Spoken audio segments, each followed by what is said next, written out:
큰 타겟이 있습니다. 관역이라고 할 수 있지요.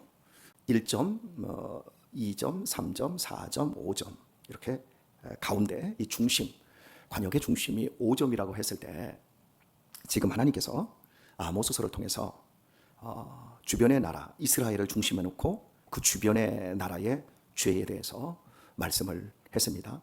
그래서 가장 먼저 다메섹의 죄에 대해서 마치 철타잡기로 사람들을 다 그렇게 때려잡았다. 인간이 해서는 안 될 짓들을 벌였다. 이게 제일 끝의 죄였습니다. 그리고 이제 가사, 사람을 잡아다가 인신매매로 팔아먹었다. 두로 역시 마찬가지였다. 에돔도 그렇고 뭐 암몬, 뭐 모압 이런 나라들의 죄를 점수로 매겼을 때 외부에서 그냥 1, 2, 3, 4점 이 정도밖에 되지 않습니다. 왜 하나님은 이 방법을 쓰셨냐면 당신의 백성, 이스라엘 백성이 어떤 죄악을 범하고 그들이 어떻게 하나님으로부터 멸망할 수밖에 없는 그 죄를 가지고 있는가를 설명하고자 객관적인 데이터를 쫙 펼쳐놓는 거예요. 그냥 무작정 하나님의 백성, 당신이 선택한 이스라엘 백성들이 하나님을 떠났다, 그들이 죄를 지었다 이렇게 말하면 비교 대상이 없거든요. 여러분에게 한번 제가 묻습니다. 시속 50km가 빠릅니까? 느립니까? 다시 한번 하겠습니다. 시속 45km가 빠릅니까? 느립니까? 기준이 없으면 중구난방 자기 소견에 오른 대로 말을 해도 됩니다. 자동차의 속도로 45km가 빠릅니까? 또 느립니까? 지금 느리다 이렇게 말씀하시고 또 빠르다 이렇게 말씀을 하세요. 기준이 없어서 그래요. 동네 골목길에 들어서서 45km로 가면 고속도로에서 300km 달리는 것보다 더 빠르게 느껴집니다. 왜냐하면 바로 옆에 붙어 있기 때문에 지나가는 속도가 엄청나게 느껴집니다. 30km로만 가도 한 200km 속도로 느껴집니다. 그런데 고속도로 들어가가지고 45km로 갑니까? 서 있는 느낌입니다. 이 비교 대상, 하나님께서 이 아모스서를 통해서 당신의 백성 이스라엘이 어느 정도로 타락했는가? 그 시대에 아모스 선지자는 농사꾼이라고 말씀을 드렸습니다. 그 시대에 선지자들도 많고 제사장들도 많은데 왜 하필 아모스 농사꾼을 선택해서 말씀을 증거하게 했을까? 그 시대의 타락상의 중심에는 바로 그 종교 지도자들이 있었기 때문이었고 그 종교 지도자들이 타락했을 때 그 시대의 국민들 대부분의 기득권층 역시 다 타락을 해서 양심의 가책조차 못 느끼는 상태에 있는 겁니다. 그래서 언제나 개혁은 변방에서부터 시작됩니다. 갈릴리에서부터 예수님께서 사역을 하셔서 점점 좁히 얻으시고 결국 예루살렘으로 들어오십니다. 예루살렘에 들어올 때마다 예루살렘의 기득권층 그 종교인들이 예수님을 죽이려고 했고 그때마다 예수님은 우리가 요한복음에서 확인하듯이 계속해서 숨고 도망을 치시고 결국 당신이 선택한 그 시간이 되었을 때 죽으러 예루살렘에 올라오십니다. 바로 이스라엘 백성들의 죄가 얼마나 심각한지를 보여주기 위해서 하나님의 타겟을 설정해놓고 타겟의 점수를 1점, 2점, 3점 이런 식으로 먹이면서 오늘 드디어 유다 백성의 죄 그리고 이제 다음 시간에 이 아모스가 남쪽 유다에서 근거를 이루고 있는 사람인데 북쪽 이스라엘에 들어가서 이스라엘의 죄에 대해서 이제 낱낱이 정말 다 발가벗겨 놓습니다.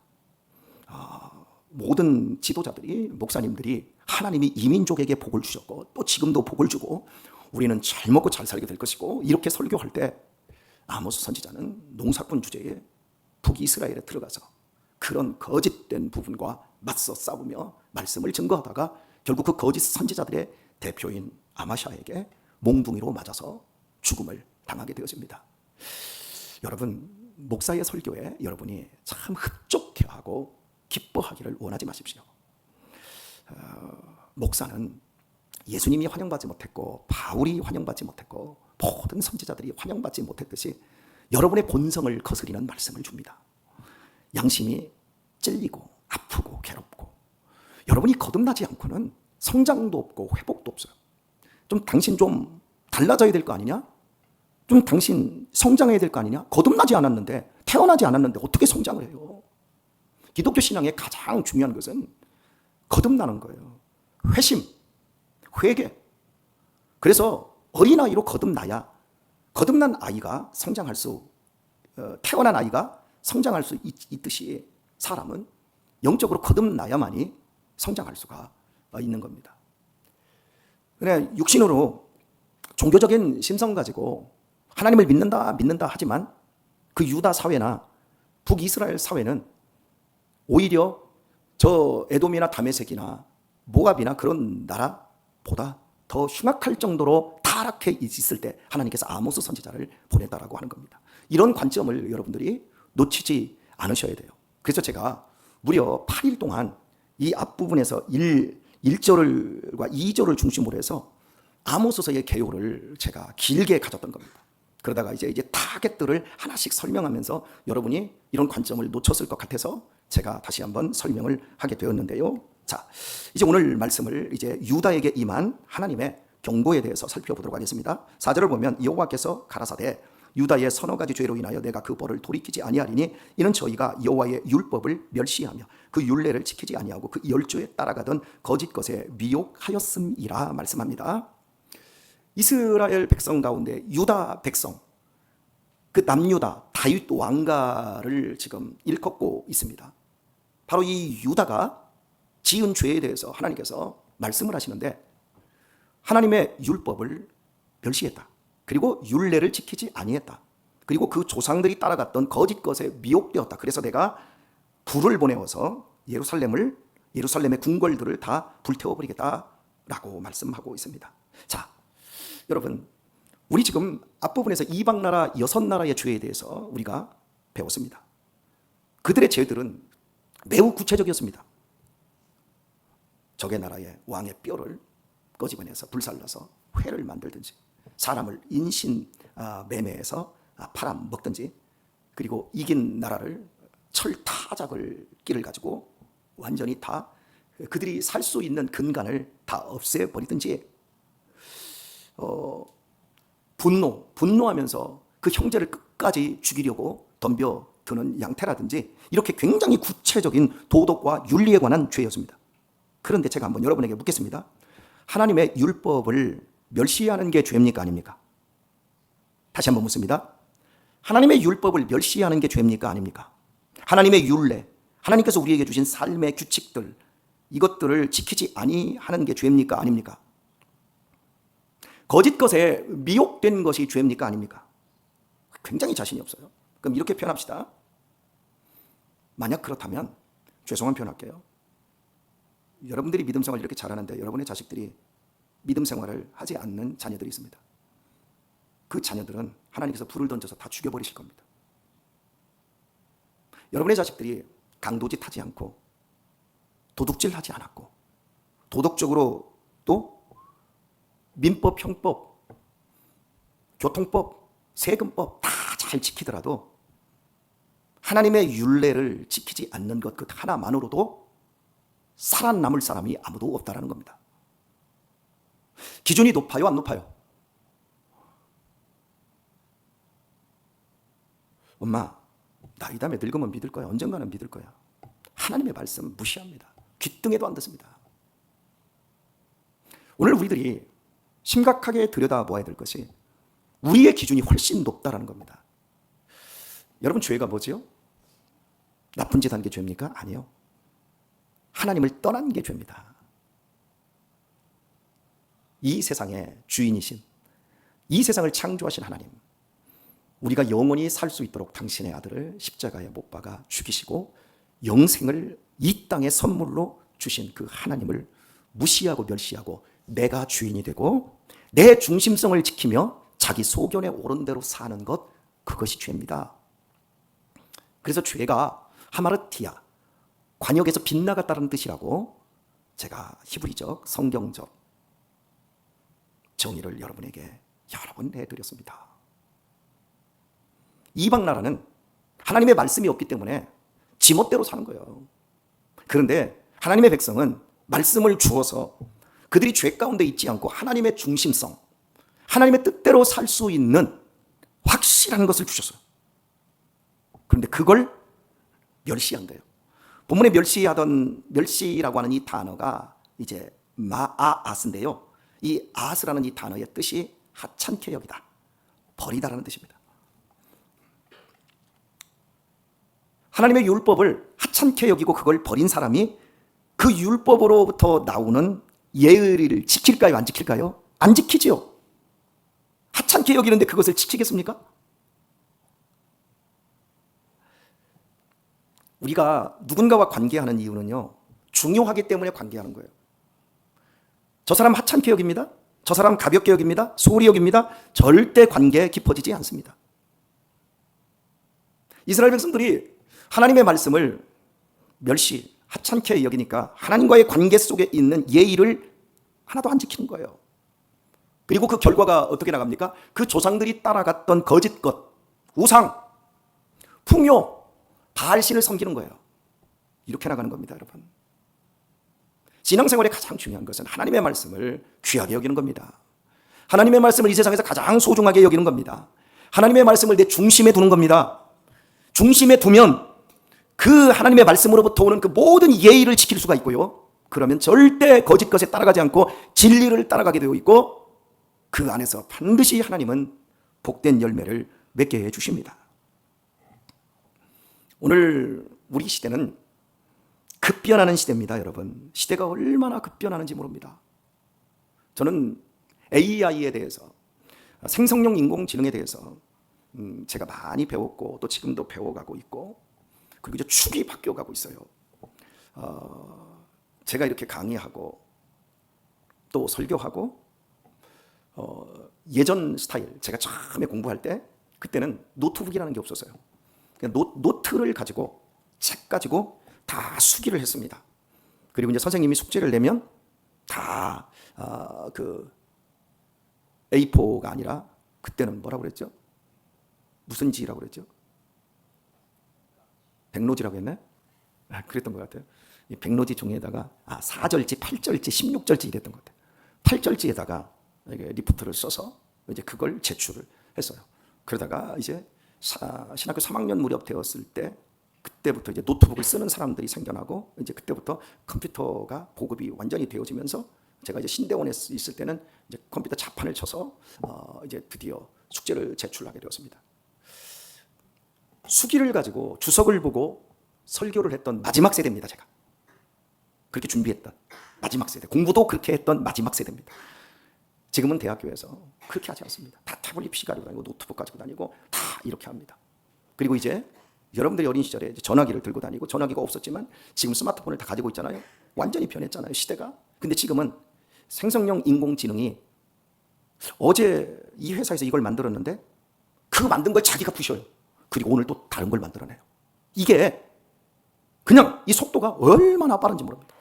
이런 부분에서 이제 이걸 쫓아가지 않는 사람들은 계속 역사의 무대에서 뒤처지는, 뭐라고 할까요? 하류민이 된다고 할까요? 이렇게 표현하면 좀 거시기 하지만, 그까짓 거 우리 몰라도 돼? 아니요.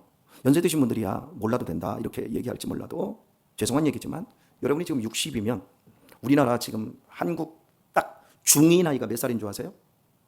중위. 지금부터 30년 전에 한국의 딱 중간 나이가 32이었습니다. 32이었으니까 60이 딱 되면 죽는다 이 생각을 가졌어요. 그런데 지금 딱 중간 나이가 47.8세 돼요. 근 20년 가까이 지금 올라갔어요. 그러니까 지금 제가 우리 권사님들한테, 여러분 85세까지 밥할 생각하세요 이렇게 하면 어떻게 그렇게 해요? 시키지도 않겠지만, 여러분이 나는 이제 70이 다 됐어. 그러니까 나는 이제 그냥 편하게 지낼 거야. 난 뭐 배울 것도 없고 이제 연금이나 받고. 아니요. 여러분이 지금 나이가 58 개띠, 그래서 지금 68세면 거기에서 여러분이 몇 년을 내려야 되냐면 17년, 18년을 내려야 돼요. 왜냐하면 58 개띠들이 110세를 삽니다. 안 배워요? 그래서 제가 여러분들한테 줌이라고 하는 것도 지금 가르치려고 하는 거예요.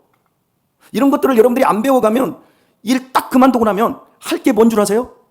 해는 져서 어두운데 찾아오는 사람 없고 불러주는 데 없고 그러면 그냥 늙어가기 시작합니다.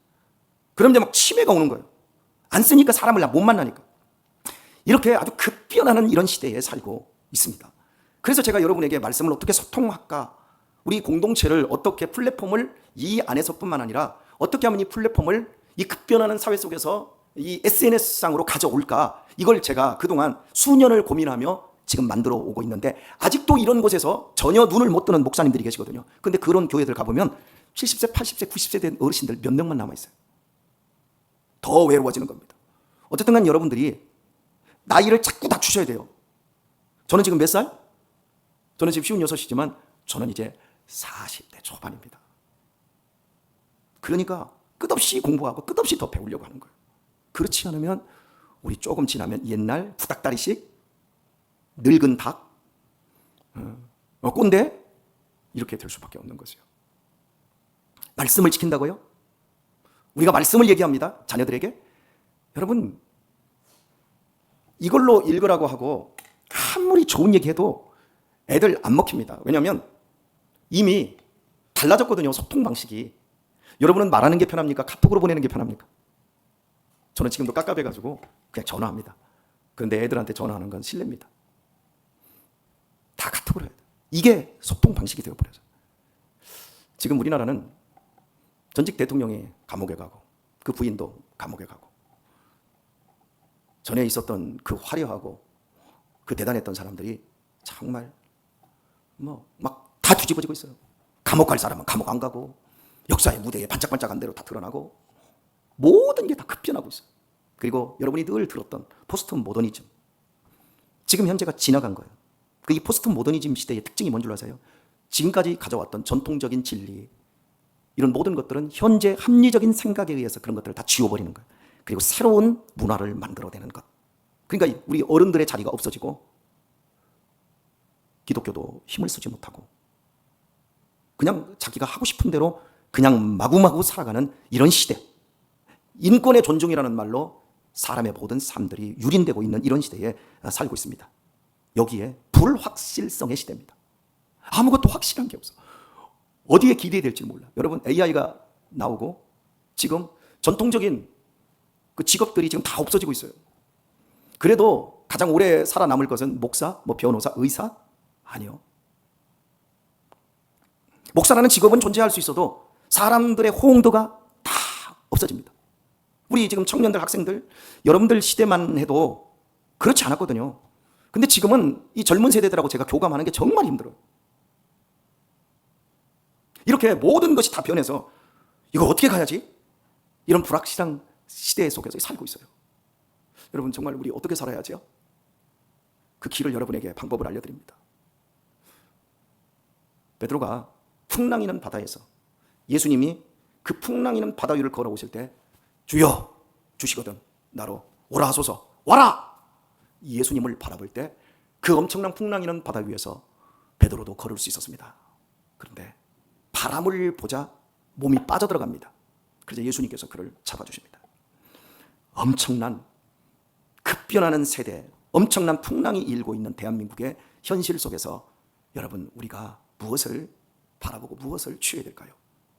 하나님의 말씀을 취하고 예수님을 바라보시길 바랍니다. 풍랑은 지나갑니다. 끝없이 풍랑은 일어납니다.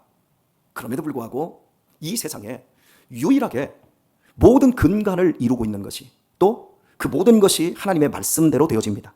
그 말씀을 붙잡는 길이 급변하고 이 불확실한 시대에, 포스트 모더니즘 시대에 유일하게 살아남을 수 있는 이 복된 길이 하나님의 말씀을 소중히 여기는 것에 있다는 것을 기억하시길 바랍니다. 말씀 붙잡고 예수님을 바라보시길 바랍니다. 오늘의 말씀을 맺겠습니다. 저는 아침 7시가 되면 카톡 채널에, 뉴스 채널에서 아주 자동적으로 어제 있었던 뉴스, 정치, 사회, 그리고 스포츠, 연예, 이렇게 네 가지 분야에서 5개의 뉴스를 모든 신문사, 모든 방송국을 망라해서 이 4개의 분야에서 5개의 꼭지 뉴스를 저한테 아침 7시가 되면 딱 보여줍니다. 내 비서가 일처리를 다 해놔요.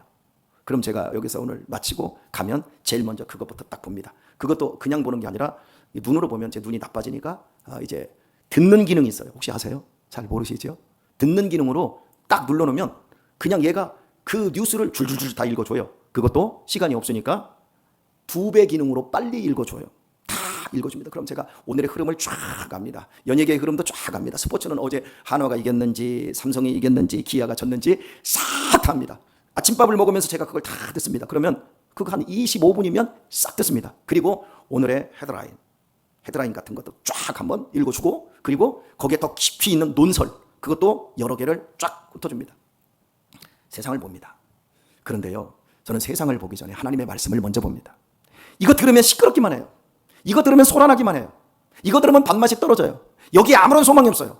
어제 하던 짓 그대로 하고 있고, 10년 전 하던 짓 그대로 하고 있고, 20년 전 하던 짓 그대로 하고 있고, 30년 전 하던 짓 그대로 하고 있고, 앞으로 1년 후에도 그 짓 그대로 할 거고, 3년 후에도 그 짓 그대로 할 거고, 지금 현재 정권에서 막 서로 뒤집어져 가지고 막 뒤죽박죽 하던 거 앞으로 5년 후, 10년 후에 안 뒤집어질 것 같아요? 또 뒤집어집니다. 여러분, 그때도 급변하고 있고, 그때도 불확실하고, 그때도 포스트 모더니즘이 더욱더 확실한 시대라고 이야기할 겁니다. 그럼 그때 우리 어떻게 살래요? 똑같은 거예요. 하나님의 말씀을 소중히 여기고, 할렐루야, 그리고 하나님의 말씀을 따라 믿음으로 살아가도록 하십시다. 그 조상들이 따라갔던 그 거짓 것에 우리 더 이상 현혹되지 마십시다. 그 거짓 것이 뭡니까? 이 세상의 풍요예요. 이 세상의 우상들이에요. 풍요로운 거 잠시 잠깐 지나가요. 하나님의 말씀이 요구한다. 하나님을 사랑해라. 네 이웃을 사랑해라. 무엇을 가지고? 네 마음과 뜻과 성품을 다하여 하나님을 사랑해라. 네가 너 자신을 사랑하는 것처럼 네 이웃도 네 자신처럼 사랑해라. 이게 말씀, 하나님의 율례를 지키는 거고 예의를 지키는 거예요. 이 공동체 안에서 여러분이 그것을 실행하시고 그것을 실천하시고 그렇게 살면 하나님께서 여러분에게 불을 주시더라도 성령의 불만 주실 것입니다. 그리고 이 세상을 이기게 해주실 것입니다. 불안해하지 마십시오. 나는 보수니까, 나는 진보니까, 야, 이 나쁜 놈의 새끼들 하면서 보수들 그렇게 욕하지 마시고, 나는 진보니까, 야, 너무너무 잘한다, 박수도 치지 마세요. 제가 정치 얘기 안 하듯이 여러분도 교회 와서 그런 거 하지 마세요.